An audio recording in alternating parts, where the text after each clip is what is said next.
અંકલેશ્વર જીઆઈડીસીમાં તારીખ 11 માર્ચ નમો ઉત્સવ અંતર્ગત યોજાનારી મેગા મલ્ટીમીડિયા શો અંગેની માહિતી આપવા માટે પ્રેસ કોન્ફરન્સનું આયોજન કરવામાં આવ્યું હતું। ભારતના વડાપ્રધાન નરેન્દ્ર મોદીજીના જીવનના ગૌરવશાળી વર્ષોને ઉજાગર કરતો ભવ્ય નમોત્સવ અંતર્ગત મેગા મલ્ટીમીડિયા શો અંકલેશ્વરમાં યોજાવાનું છે। આ કાર્યક્રમનું આયોજન અંકલેશ્વર ઇન્ડસ્ટ્રીઝ એસોસિએશન અને શ્રી અવની ફાઉન્ડેશન દ્વારા કરવામાં આવ્યું છે। આ વિશેષ કાર્યક્રમમાં વડાપ્રધાનના જીવન કવન અને દેશ સેવાની સફરને ગીત, સંગીત, સાહિત્ય અને નૃત્ય દ્વારા રજૂ કરવામાં આવશે। લગભગ 100 કલાકારોની ટીમ સાથે તૈયાર કરાયેલું આ મ્યુઝિકલ મલ્ટીમીડિયા શો દર્શકોને અનોખો અનુભવ આપશે। પ્રખ્યાત લોક સાહિત્યકાર અને હાસ્ય કલાકાર સાઈરામ દવે સમગ્ર કાર્યક્રમને એક તાંતણે પારદર્શી અને કાર્યક્રમ દરમિયાન ખાસ પ્રકારે તૈયાર કરાયેલા પ્રોપ્સ અને વિઝ્યુઅલ્સ દ્વારા વડાપ્રધાન મોદીના બાળપણથી લઈને વડાપ્રધાન બન્યા સુધીના જીવન પ્રસંગોને વિશેષ રીતે રજૂ કરવામાં આવશે। આ કાર્યક્રમ 11 માર્ચ 2026ના રોજ સાંજે 6 વાગ્યાથી utility plot background ESIC hospital સામે જીઆઈડીસી અંકલેશ્વર ખાતે યોજાશે અને સમગ્ર કાર્યક્રમ અંગે યોજાયેલ પ્રેસ કોન્ફરન્સમાં અંકલેશ્વર ઉદ્યોગ મંડળના પ્રમુખ વિમલ જેઠવા, પૂર્વ પ્રમુખ મહેશ પટેલ સહિત અવની ફાઉન્ડેશનના હોદ્દેદારો ઉપસ્થિત રહ્યા હતા। આપણા લોકલાડીલા માનનીય પ્રધાનમંત્રી શ્રીની જીવનગાથા પર એક નમોત્સવનો પ્રોગ્રામનું આયોજન અંકલેશ્વર જીઆઈડીસી ખાતે અંકલેશ્વર ઇન્ડસ્ટ્રીઝ એસોસિએશન અને શ્રી અવની ફાઉન્ડેશનના નેજા હેઠળ થવા જઈ રહ્યો છે। એમાં આપ સૌનું અંકલેશ્વર, હાંસોડ, ઝઘડિયા, વાલિયાના તમામ રહેવાસીઓને અમે આવકારીએ છીએ।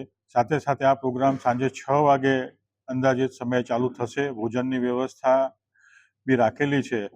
પાસ અનિવાર્ય છે અને સંપૂર્ણ બેઠક વ્યવસ્થા આપણે 10,000 માણસની રાખેલી છે। સાથે સાથે પાર્કિંગની પણ સુદૃઢ વ્યવસ્થા રાખેલી છે। સિક્યુરિટી સિસ્ટમ બી જરૂરિયાત પ્રમાણે એકદમ પરફેક્ટ રાખેલી છે। તો મારી અંકલેશ્વર હાંસોડ પથ વિસ્તારના તમામ નાગરિકોને વિનંતી કે આ એક આપણે સુનેરો લાવો નમોત્સવ પ્રોગ્રામનો જોવાનો મળ્યો છે, જે માનનીય પ્રધાનમંત્રીશ્રીના જીવનગાથા પર આધારિત છે, જેમાં લોક સાહિત્યકાર અને હાસ્યકાર સાઈરામ દવેની 100 થી 150 જણની ટીમ સાથે લઈ અને આખો પ્રોગ્રામ રજૂ કરવાનો છે।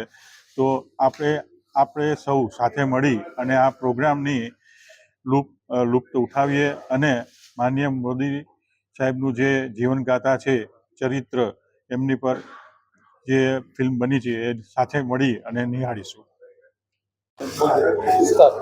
નરેન્દ્ર મોદી સાહેબનું જે જીવન ચરિત્ર છે એના ઉપરનું નાટક 11 તારીખે અહીંયા અંકલેશ્વર ખાતે બતાવવા જઈ રહ્યા છીએ। ત્યાં 154 વિધાનસભાની દરેક જનતાને આમંત્રણ છે। સાંજે 6 વાગ્યાથી બધા આવી જશે। જમવાનું ચાલુ થઈ જમ્યા પછી એ નાટક બતાવવામાં આવશે।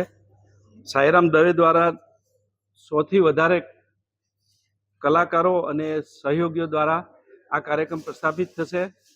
નરેન્દ્ર મોદીનું જીવન ચરિત્ર જોયા પછી વ્યક્તિનું નિર્માણ થાય એ આશય છે અમારો બંને સંસ્થાઓનો। વ્યક્તિ કંઈક સારું લઈને જાય અને રાષ્ટ્ર માટે કાર્ય કરે એ અમારો આશય છે, એટલે અમે આ નાટકનું આયોજન કરેલું છે। આપ સર્વે પ્રેસ મીડિયાના અને ઇલેક્ટ્રોનિક્સ મીડિયાના મિત્રોને પણ વિનંતી છે કે આપ પણ આપના માધ્યમ દ્વારા પબ્લિક સુધી મેસેજ પહોંચાડી અને 10,000થી વધારે પબ્લિક જોઈ શકે એવું આયોજન કરેલું છે। વિમલભાઈ કહ્યું તેમ પાર્કિંગની પણ વ્યવસ્થા છે અને આપનો સહયોગ હશે તો આ કાર્યક્રમ સારો રહેશે એવી મારી અપેક્ષા છે। અને ભોજન પહેલાં છે એટલે બધા સમયસર આવી અને 7, 7:30 નાટક ચાલુ થાય। 4 કલાકનું નાટક છે તો મોડું ન થાય એ માટે પણ આપ પબ્લિકને જણાવશો એવી મારી વિનંતી છે। મોદી સાહેબનું વ્યક્તિત્વ આપ લોકો જાણો જ છો કે એને રાષ્ટ્ર માટે જ કાર્ય કર્યું છે। વ્યક્તિ નિર્માણથી રાષ્ટ્ર નિર્માણ, વસુદેવ કુટુંબકમની ભાવનાથી દેશમાં સેવા કરે છે અને આપ લોકો એને વધારે માર્કેટિંગ કરી મીડિયા સુધી પહોંચાડીને પબ્લિક લાવો તો પબ્લિકને એનો લાભ મળે અને આ વિના મૂલ્યે છે પબ્લિક માટે, એટલે ખાસ તમે પબ્લિક સુધી આ મેસેજ પહોંચાડો એવી મારી વિનંતી છે। જર્નાલિસ્ટ ઇમ્તિયાઝ પઠાણ સાથે સત્યા ટીવી ન્યૂઝ અંકલેશ્વર।